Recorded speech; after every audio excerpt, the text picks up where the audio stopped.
noget om hans værker? Ja, vi har læst nogle af hans værker mange år siden. Ja.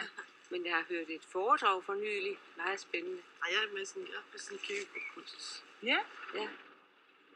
Synes jeg, Kierkegaard er vigtig til at forstå danskhed?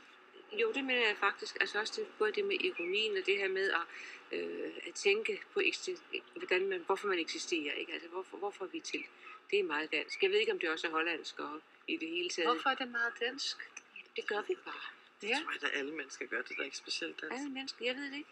Danskere gør i hvert fald meget. Vi kan godt virkelig lave grin med os selv. Ja, det er det, man skal. Og hvorfor er det godt at gøre sig grin af sig selv? Så man de andre gør det, så det kan hellere gøre for en af sig selv. Ja. Det er jo ikke på en eller anden måde en måde, man tænker over sig selv på.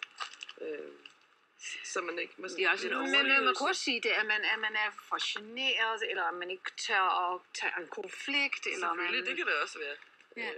Den måde, vi laver sjov med hinanden, ægtefæller og kolleger, og vi skal bare ikke gøre det, hvis vi møder amerikanere. Fordi det er ikke alle amerikanere, der forstår det. Ikke alle forstår den danske ironi. Nej. I New Orleans gør de. I New Orleans gør de. Jeg bruger min søn. Ja. Jeg ved ikke, om det er ham, der er udbredt. Men ja, tak. Ja, velbekomme. Ja. Hej.